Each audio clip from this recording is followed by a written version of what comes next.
Un roi, chapitre 2. David approchait du moment de sa mort, et il donna ses ordres à Salomon, son fils, en disant: Je m'en vais par le chemin de toute la terre. Fortifie-toi, et sois un homme. Observe les commandements de l'Éternel, ton Dieu, en marchant dans ses voies, et en gardant ses lois, ses ordonnances, ses jugements et ses préceptes, selon ce qui est écrit dans la loi de Moïse, afin que tu réussisses dans tout ce que tu feras et partout où tu te tourneras, et afin que l'Éternel accomplisse cette parole qu'il a prononcée sur moi, si tes fils prennent garde à leur voie, en marchant avec fidélité devant moi, de tout leur cœur et de toute leur âme, tu ne manqueras jamais d'un successeur sur le trône d'Israël. Tu sais ce que m'a fait Joab, fils de Tseruja, ce qu'il a fait à deux chefs de l'armée d'Israël, à Abner, fils de Ner, et à Amasa, fils de Jéter. Il les a tués.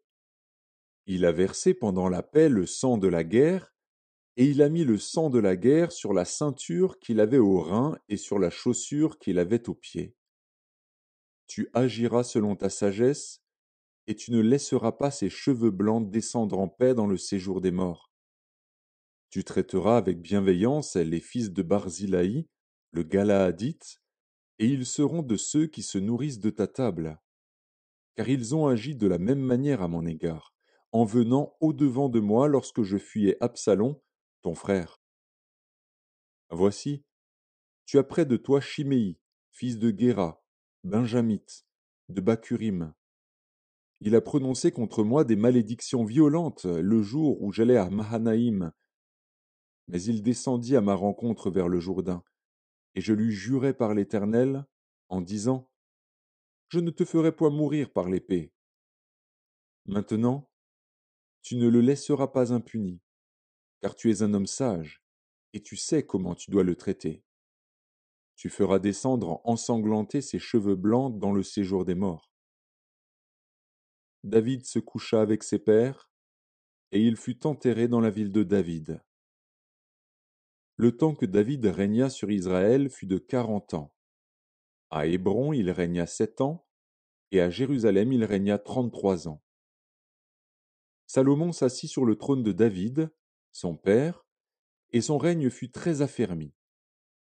Adonija, fils de Haggith, alla vers Bathsheba, mère de Salomon. Elle lui dit: Viens-tu dans des intentions paisibles? Il répondit: Oui. Et il ajouta: J'ai un mot à te dire. Elle dit: Parle. Et il dit: Tu sais que la royauté m'appartenait, et que tout Israël portait ses regards sur moi pour me faire régner. Mais la royauté a tourné, et elle est échue à mon frère, parce que l'Éternel la lui a donnée. Maintenant, je te demande une chose, ne me la refuse pas. Elle lui répondit: Parle.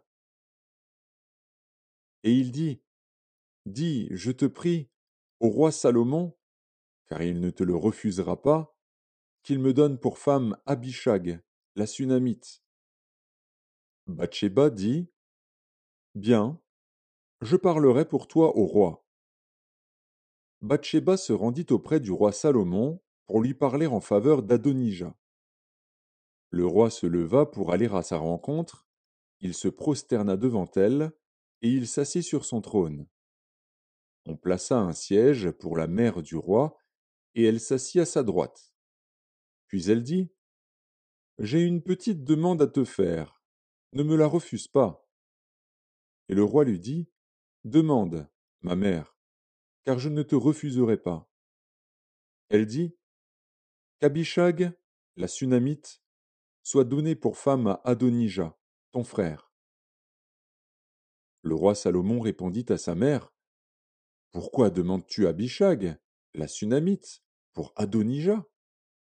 Demande donc la royauté pour lui, car il est mon frère aîné, pour lui, pour le sacrificateur Abiatar, et pour Joab, fils de Tseruja. Alors le roi Salomon jura par l'Éternel, en disant: Que Dieu me traite dans toute sa rigueur, si ce n'est pas au prix de sa vie qu'Adonija a prononcé cette parole. Maintenant, l'Éternel est vivant, lui qui m'a affermi et m'a fait asseoir sur le trône de David, mon père, et qui m'a fait une maison selon sa promesse. Aujourd'hui, Adonija mourra. Et le roi Salomon envoya Benaja, fils de Jéhojada, qui le frappa, et Adonija mourut. Le roi dit ensuite au sacrificateur Abiathar, Va-t'en à Anathoth, dans tes terres, car tu mérites la mort, mais je ne te ferai pas mourir aujourd'hui, parce que tu as porté l'arche du Seigneur l'Éternel devant David, mon père, et parce que tu as eu part à toutes les souffrances de mon père.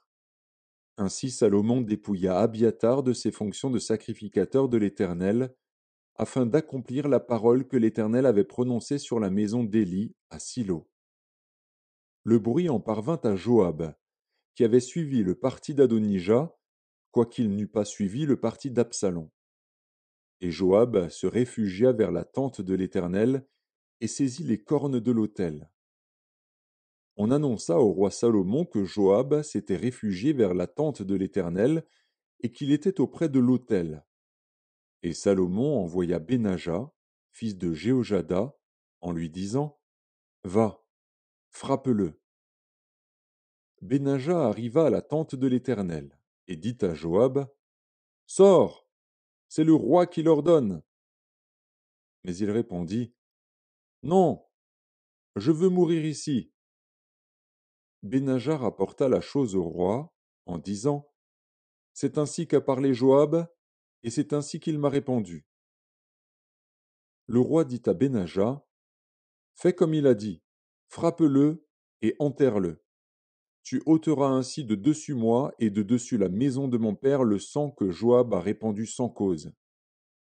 L'Éternel fera retomber son sang sur sa tête, parce qu'il a frappé 2 hommes plus justes et meilleurs que lui et les a tués par l'épée, sans que mon père David le sût. Abner, fils de Ner, chef de l'armée d'Israël, et Amasa, fils de Jéter, chef de l'armée de Juda.